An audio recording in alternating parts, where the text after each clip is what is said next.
अस्सलामुअलैकुम, आप देख रहे हैं समा। मैं हूं माहम जाहिद। हेडलाइंस आप जान चुके हैं। बुलेटिन का आगाज करेंगे कराची की एक अफसोसनाक खबर से। शहीद मिलत रोड पर खौफनाक हादसा हुआ। तेज रफ्तार डंपर ने मोटरसाइकिल को कुचल डाला। अफसोसनाक वाक़े में दादा, दादी और पोता जाँ बहक हो गए। इसी हवाले से मजीद बात करेंगे समा के नुमाइंदे सऊद बिन मुर्तज़ा से। सऊद, बताइएगा कैसे हादसा पेश आया, डंपर ड्राइवर गिरफ्तार हो सका? रोड पर डंपर की टक्कर से जो है मोटरसाइकिल पर सवार दादा दादी और एक पोता जाँ बहक हुए।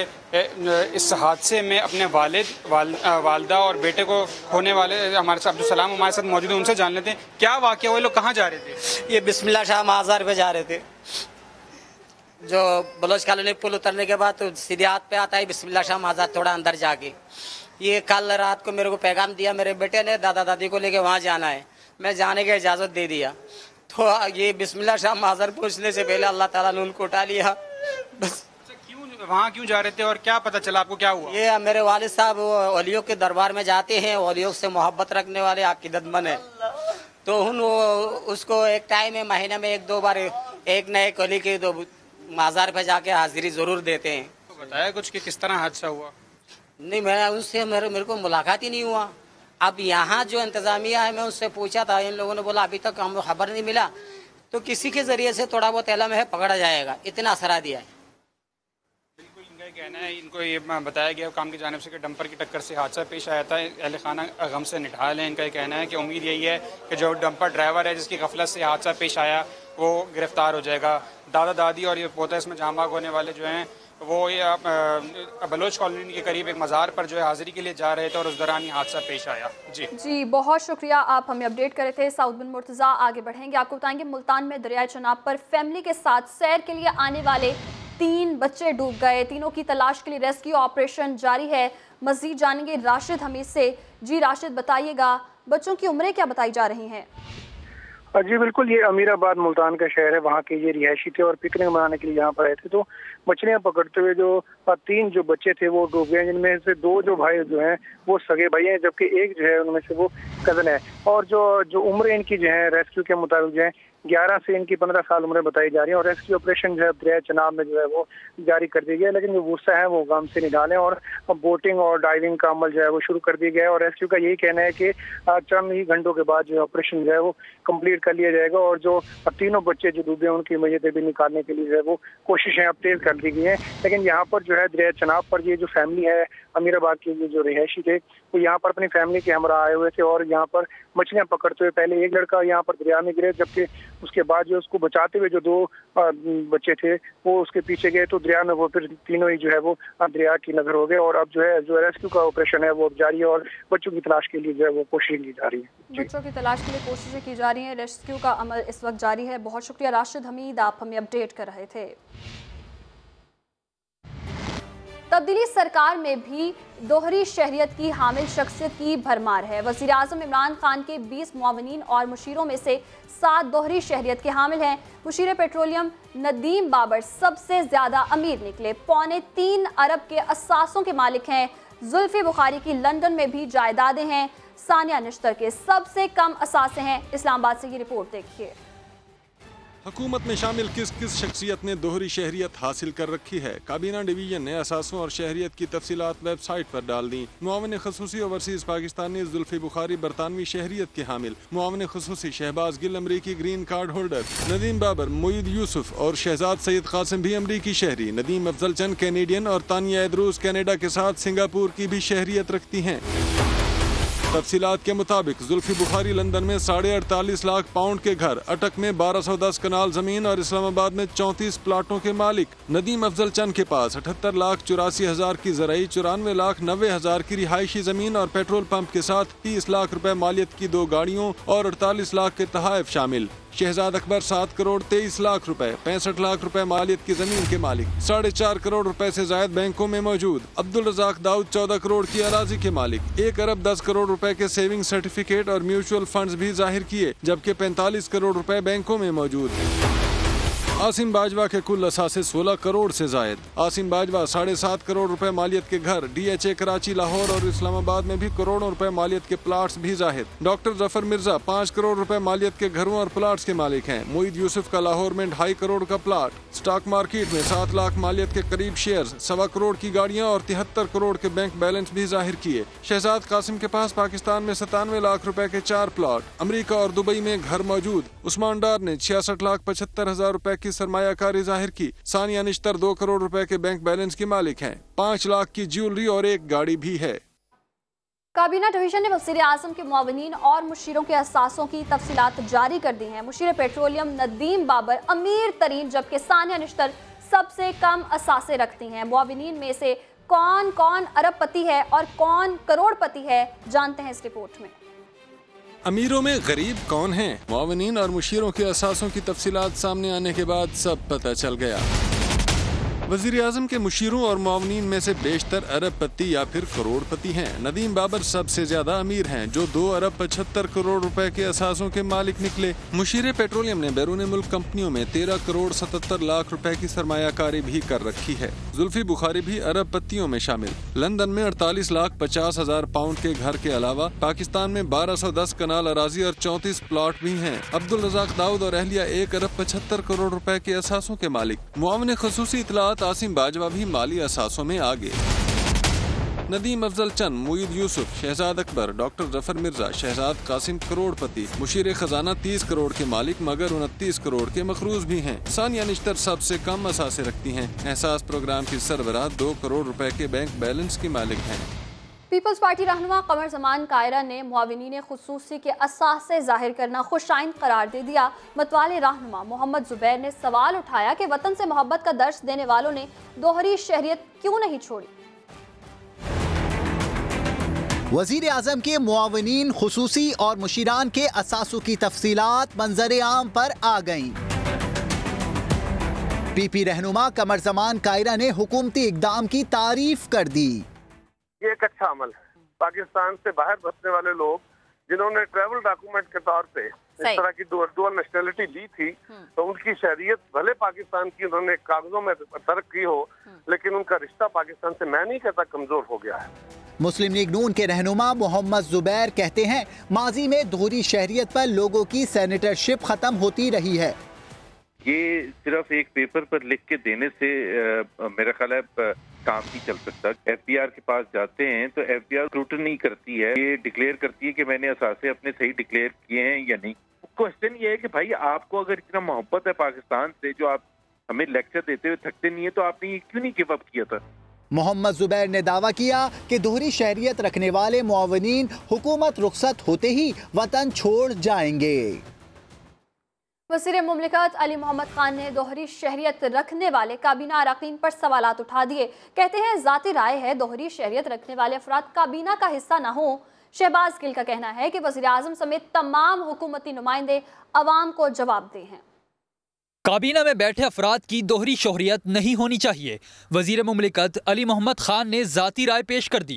कहते हैं मुंतखब नुमाइंदे तो दोहरी शहरियत के हामिल नहीं हो सकते, लेकिन मावनीन और मुशीरान के हवाले से कानून और आइन खामोश हैं।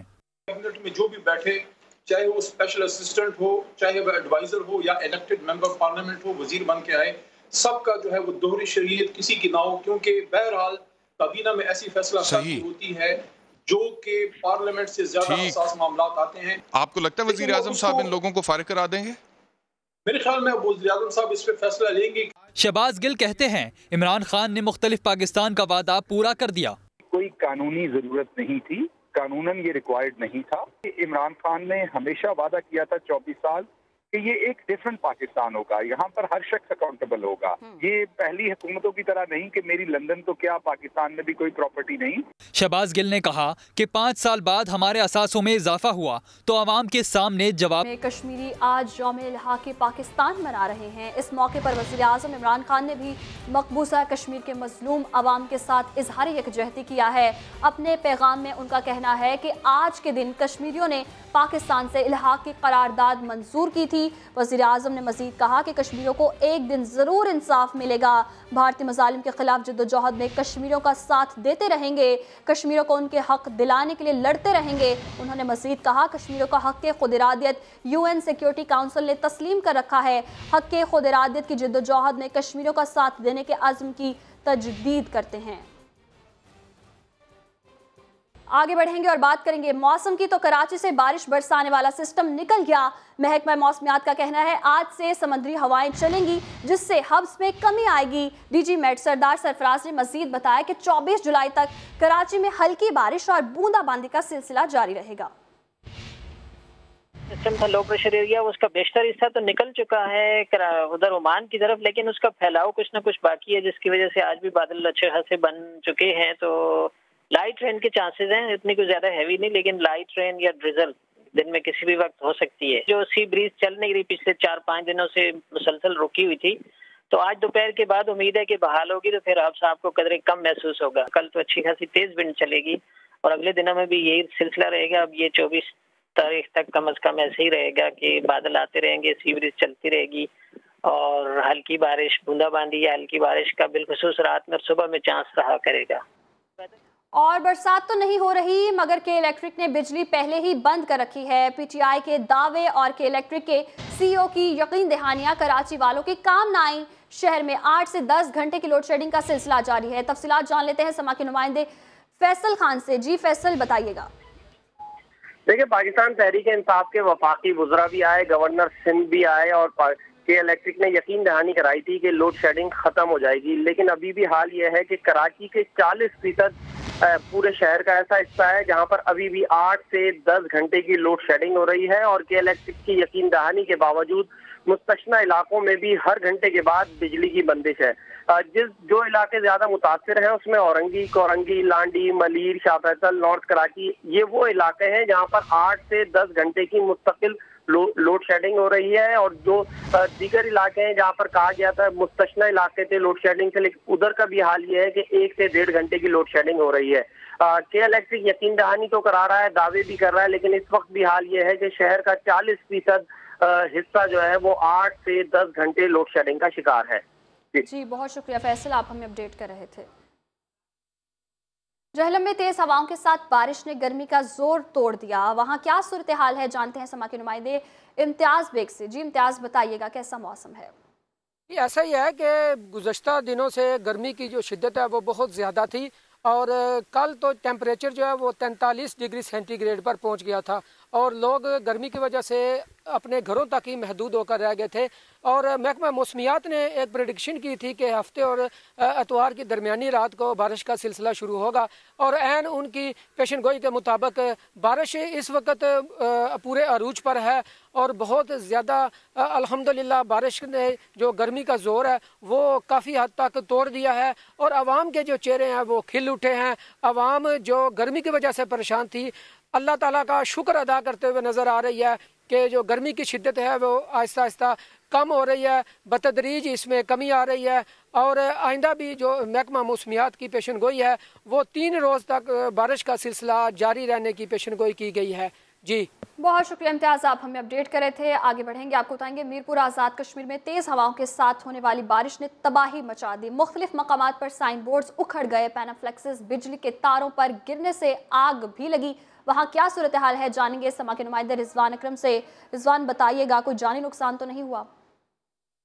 जी बिल्कुल, गुज़श्ता 2-3 रोज से पड़ने वाली शदीद गर्मी के बाद आज सुबह काले बादलों ने पूरे शहर को घेर लिया और मौसम बहुत ज्यादा खुशगवार हो गया। तकरीबन थोड़ी ही देर कबल तेज बारिश शुरू होगी और बहुत ज्यादा तेज हवाएं चलनी शुरू होगी, जिसकी वजह से रोड साइड पर लगे हुए दियो एकल साइन बोर्ड से पैनाफ्लेक्स उड़कर बिजली की तारों पर गिरे, जिससे आग लगी और आग लगने से एक ट्रांसफार्मर जल गया। इसके अलावा मैं आपको बताता चलूं कि मुख्तलिफ जो शॉप्स के बाहर लगे हुए थे साइन बोर्ड वो भी तेज आंधी की वजह से गिरकर वो भी जमीन पर गिर पड़े हैं, जबकि अभी तक किसी कोई इस तरह की जानी नुकसान की कोई इतला नहीं है। जानी नुकसान की कोई इतला नहीं है। बहुत शुक्रिया रिजवान अकरम, आप हमें अपडेट कर रहे थे।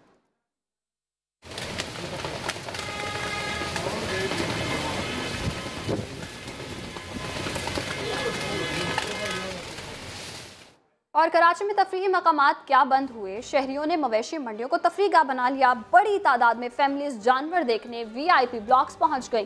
कोरोना से बचाव की SOPs को नजरअंदाज कर दिया गया। शाहनवाज अली कादरी की रिपोर्ट देखिए। कोरोना से बचाव कैसे होगा? सुपर हाईवे मवेशी मंडी तो तफरीहगाह बन गई है, जहां बच्चे, बूढ़े, खवातीन सभी जानवर देखने आ रहे हैं। बच्चों देखो पूरे साल में तो एक ही दफा निकलते हैं, बार बार तो नहीं लेके निकल सकते। इनका शौक है घूमना फिरना, थोड़ा सा एंजॉय करना। बच्चे बहुत जिद कर रहे थे भाई आने के लिए ना, तो बस इनको थोड़ा सा जरा दिखाने के लिए SOP के तहत आए थे भाई। लेकिन यहाँ पर तो अल्लाह का शुक्र है कि बस SOP आपके सामने ही है, लेकिन ये कि बच्चों को सेव करके लेके चल रहे हैं। SOPs पर अमल ना होने पर मंडी इंतजामिया ने अनोखी मंतक पेश की कि शहरी बच्चों को कार में छुपा कर ला रहे हैं। आप देख सकते हैं चौक पे हमारे लड़के खड़े हुए, इस वक्त भी मास्क पहनने का कह रहे हैं। रही 2 साल वाले बच्चों की बात और छोटे बच्चों के हवाले से जो आप बात कर रहे हैं, लोग गाड़ियों के अंदर उनको शीशों के पीछे छुपा के लेके आते हैं और हम उनको रोकते हैं तो वो हमसे लड़ते हैं। दूसरी जानिब मवेशी मंडी में 2.5 लाख जानवर हैं, मगर कीमत ज्यादा होने की वजह से खरीदार कम हैं। 48 ब्लॉक्स में से 22 VIP ब्लॉक्स हैं, जहां शहरी तफरीह करके वापस लौट जाते हैं। कैमरामैन आतिफ कुरैशी के साथ शाहनवाज अली कादरी, समा। Welcome back. आपको बताएंगे वफाकी वज़ीर इत्तलात शिबली फराज ने वज़ीर आज़म के कोरोना से बचाव और गरीबों के लिए किए गए इक़दाम को काबिल तहसीन करार दिया है। ट्विटर पैगाम में कहा कि हुकूमत ने कोरोना वायरस से पुरअज़्म और अहसन तरीके से निपटा है। महदूद वसाइल और सेहत के कमज़ोर निज़ाम में रहते हुए वबा से निपटना काबिल तहसीन है। अवाम की ज़िंदगी और रोज़गार में तवाज़ुन वज़ीर आज़म की काबिलियत और क़यादत का अकास है, जबकि NCOC और एहसास प्रोग्राम वबा के ख़िलाफ़ कामयाबी के 2 मौसर हथियार हैं। और यहाँ आपको खबर देंगे कराची से, जहाँ गुलबर्ग समनाबाद में लूटमार करने वाले 2 डाकू पुलिस के हत्थे चढ़ गए। यासिर हुसैन इस पर रिपोर्ट करेंगे। कराची वालों को दिन रात निशाना बनाने वाले डाकुओं की हर बार नहीं चल पाती। गुलबर्ग समनाबाद में डाकुओं ने आइसक्रीम वाले से पहले खूब आइसक्रीम खाई, फिर जिगर ठंडा करके आइसक्रीम वाले को असलहा दिखा दिया। दो बंदे बाइक पे आए, मुझसे आइसक्रीम खरीदिया। इसके बाद उन्होंने मुझे गन पैड पर रख के मोबाइल और पैसे ले लिए अपने पास। इसके बाद वो भागने लगे, मोबाइल आ गई थे, अचानक बंदे पकड़े गए दोनों। आइसक्रीम वाले की सारी दास्तान सुनकर पुलिस हरकत में आई और दोनों डाकुओं को धर लिया। पहले तो डाकू वारदात ना करने की राग अलापते रहे, मगर बाद में अगले पिछले सारे गुनाह गिनवा दिए। सर वारदात तो पहले करते थे, अभी तो पुलिस की आवाज़ खा रहे थे। वारदात तो पहले करते। इससे पहले कहाँ बंद हुए? इससे पहले सर सरजानी से भी नहीं, आइसक्रीम वाले के साथ आइसक्रीम वगैरह खाई थी। उसके बाद उसका मोबाइल ले रहे थे, बस। पुलिस को डाकुओं से असलहा, लूटा हुआ सामान भी मिला है। कैमरामैन फरहान यूसुफ के साथ यासिर हुसैन, समा, कराची। और टिकटॉक स्टार हरीम शाह के फारूक सत्तार से मुतालिक दिलचस्प इंकशाफात। कहा वो 7 माह से राबते में हैं। कराची में मुलाकात के दौरान फारूक सत्तार ने क्या मशवरा मांगा, क्या गुफ्तगू हुई और क्या क्या खाया, हरीम शाह ने सब बता दिया, मगर फारूक सत्तार ने हरीम शाह की बातों को झूठ करार दे दिया। मुदस्सिर नज़ीर की रिपोर्ट में देखिए। समा से खसूसी इंटरव्यू में हरीम शाह ने बताया कि फारूक सत्तार ने उनका मोबाइल नंबर नॉटी गर्ल के नाम से सेव कर रखा है। वो 6-7 माह से राब्ते में हैं। उन्होंने कराची में फारूक सत्तार से आखिरी मुलाकात का अहवाल भी बताया। होटल में वो आए और उन्होंने स्पेशल ऊपर रूम वगैरह रिजर्व करवा के फिर हमें उन्होंने इनवाइट किया। फिर वहाँ पे हमारी गपशप हुई और वहाँ पे हम बैठे और हमने साथ में चाय पिया और साथ में मैंगो वगैरह और फ्रूट वगैरह खाया और वहाँ पे मतलब घंटा 1.5 घंटा ऑलमोस्ट डिस्कशन हुई हमारी और मीटअप हुआ। फारूक सत्तार ने अपने और अपनी पार्टी से मुतालिक क्या कहा और क्या मशवरा मांगा, हरीम शाह ने ये भी बता दिया। उन्होंने ये कहा था कि आजकल मेरे फाइनेंशियली हालात ठीक नहीं है, मेरी पार्टी थोड़ा डाउन जा रही है, मुझे आप कुछ इंस्ट्रक्शन है तो मैं फॉलो कर सकूँ। मैंने कहा सर अगर आप मुझसे टिकटॉक की या किसी और जो मेरे काम है उनकी इंस्ट्रक्शन लेंगे तो मैं तो आपको दे भी सकती हूँ। हरीम शाह ने वजीर आजम इमरान खान के इकदामात की तारीफ की, जबकि कराची के सियासतदानों से गिला किया कि अगर फंड ठीक तरह से लगाए जाएं तो कराची जन्नत बन जाए। हरीम शाह का मुकम्मल और खुसूसी इंटरव्यू आप देख सकेंगे पीर की सुबह प्रोग्राम नया दिन में। कैमरामैन मोहसिन अली के साथ मुदस्सिर नज़ीर, समा, कराची।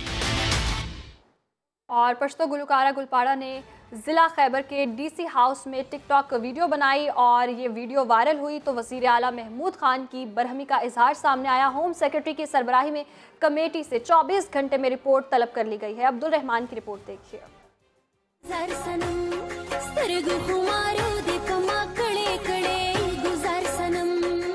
पश्तो गुलकारा गुलपाड़ा की लंडी कोतल जिला खैबर की सैर, तारीखी मकामात तो गई ही, साथ में लगे हाथों सरकारी इमारत में तस्वीर बनाई और लान में रक्स की वीडियो बनाई और वायरल की। रियाला ने लिया सरकारी इमारत में वीडियो बनाने का नोटिस। महमूद खान का गुलपाड़ा को सरकारी इमारत में दाखिले की इजाज़त देने वालों के खिलाफ कार्रवाई का हुक्म। सेक्रेटरी की सरबराही में इंक्वायरी कमेटी तश्कील दी जो पीर तक अपनी रिपोर्ट जमा कराएगी। BRT मंसूबे में कभी जंगले चोरी हो जाते हैं और कभी काउंटर वेट कोई उठा ले जाता है। इस तरह के दीगर मसाइल पर वज़ीर आला नोटिस कब लेंगे? अब्दुल रहमान, समा, पेशावर।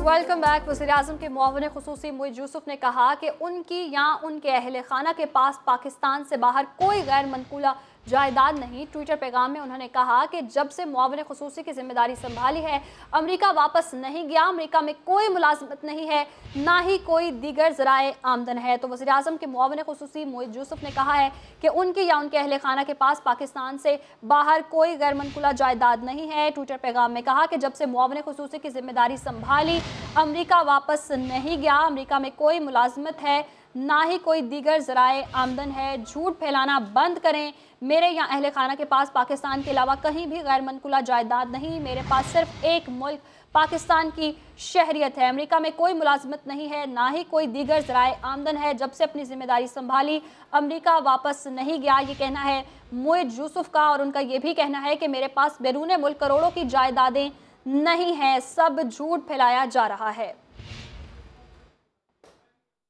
और अब बात कर लेते हैं कराची में दिन ब दिन बढ़ने वाली महंगाई की। कमिश्नर कराची इफ्तिखार शलवानी सरकार की प्राइस लिस्ट पर अमल नहीं करवा पा रहे। दूध, गोश्त, सब्जियां तमाम के ही प्राइस आउट ऑफ कंट्रोल हो गए हैं। इस पर मजीद बात करते हैं समा के नुमाइंदे खुर्शीद आलम से। जी खुर्शीद, बताइएगा। जी बिल्कुल, कराची में इस वक्त हर शख्स की ज़बान पर अगर शिकवा है तो वाकई वो महंगाई का है और उसकी वाहिद वजह यह है कि सरकारी प्राइस लिस्ट के मुताबिक कोई भी चीज़ अपनी कीमत पर फरोख्त की नहीं जा रही। अगर हम पहले बात करते हैं दूध की, तो दूध फरोशों ने जो मनमानी की हुई उस हवाले से 94 रुपये लीटर जो दूध मिलना चाहिए था वो इस वक्त 120 रुपये लीटर में दस्तयाब है और कमिश्नर कराची की हिदायत को हवा में उड़ा दिया गया है। सवाल ये है कि जो सरकारी मशीनरी है वो गायब है और जो सरकारी प्राइस लिस्ट है वो इस वक्त एक मजाक बन चुकी है। अगर हम बात करते हैं दीगर अशिया की तो इस वक्त सूरत हाल कुछ इस तरह है कि जिस पालक का सरकारी रेट 43 रुपये किलो मुकर्रर किया सरकार ने, वो इस वक्त कराची के बाजारों में 80 रुपये किलो में दस्तयाब है। अगर हम बात करते हैं करेले की तो ये कड़वी सब्जी जो 73 रुपये की मिलनी चाहिए वो 80 से 100 रुपये किलो में इस वक्त बाजार में दस्तयाब है। 123 रुपये में मिलने वाली जो भिंडी है वो 140 से 150 रुपये किलो में बेची जा रही है। 83 रुपये किलो जिस अरवी की कीमत मुकर्रर की है सरकार ने वो 120 से 150 रुपये किलो फरोख्त की जा रही है। टमाटर जिसके भाव आज 53 रुपये किलो है दर्जा अव्वल के, वो 80 से 100 रुपये किलो है मुख्तलिफ बाजारों में, लेकिन सरकारी मशीनरी का दूर दूर तक कहीं पता नहीं है। अगर हम बात करते हैं फूल गोभी की जो 63 रुपये उसकी कीमत मुकर्रर है, लेकिन शहर के मुख्तलिफ बाजारों में 80 से 100 और 120 रुपये किलो तक उसकी फरोख्त जारी है। ग्वार फली की सरकारी कीमत 123 रुपये किलो मुकर्रर है, मगर वो बाजारों में 180 से 160 रुपये किलो के दरमियान उसकी फरोख्त जो है वो जारी है। 53 रुपये में जो खीरा हमें मिलना चाहिए वो 60 से 80 रुपये किलो में फरोख्त किया जा रहा है।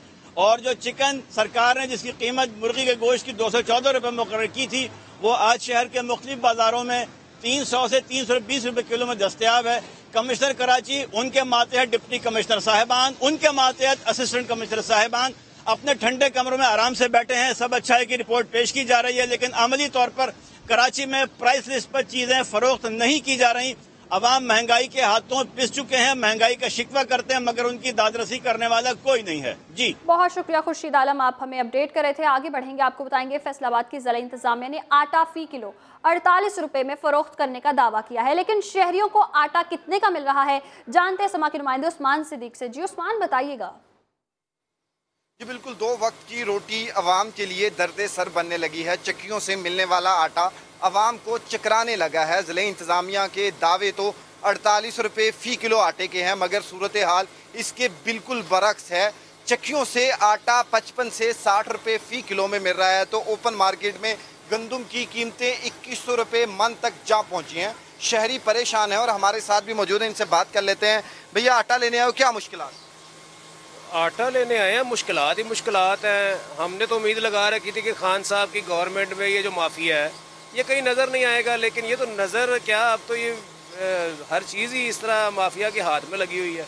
ना कोई चीनी मिलती है, ना आटा मिलता है। आटा लेने जाएँ उसका रेट कल क्या होता है, आज क्या होता है, और बहुत ज़्यादा परेशानी का आलम है। आटे का कह रहे हैं सस्ता कर दिया, 48 रुपये फ़ी किलो। यहाँ से किस तरह मिल रहा है? कोई सस्ता नहीं किया, तकरीबन रेट भी मनमानी, अपनी मनमानी करते हैं। कोई 50 दे रहा है, कोई 65 दे रहा है, कोई 60 दे रहा है। कोई इंतज़ामिया नज़र नहीं आती कहीं पे। इंतज़ामिया आगे तो फिर भी कुछ ना कुछ, कोई मजिस्ट्रेट फिर रहा होता था, कुछ हो रहा होता, लेकिन अब तो कोई कहीं भी नज़र ही नहीं आता। बिल्कुल, शहरी कहते हैं कि प्राइस कंट्रोल कमेटियाँ भी कहीं नज़र नहीं आ रही। आटे के मनमाने रेट्स हैं, जिसका जो दिल चाहता है वो वही रेट लगाता है। जबकि दूसरी तरफ चक्की मालकान ये कहते हैं कि जब गंदम पीछे से महंगी आती है तो वो आटा किस तरह से सस्ता देंगे, जबकि हुकूमत जो बड़े बड़े माफियाज हैं उनको कंट्रोल करें ताकि हमें सस्ती गंदम मिले और हम आगे जो आटा है वो शहरियों को सस्ते दामों दे सकें। जी बहुत शुक्रिया उस्मान सिद्दीक, आप हमें अपडेट कर रहे थे। डर्बीशायर में टीम वाइट और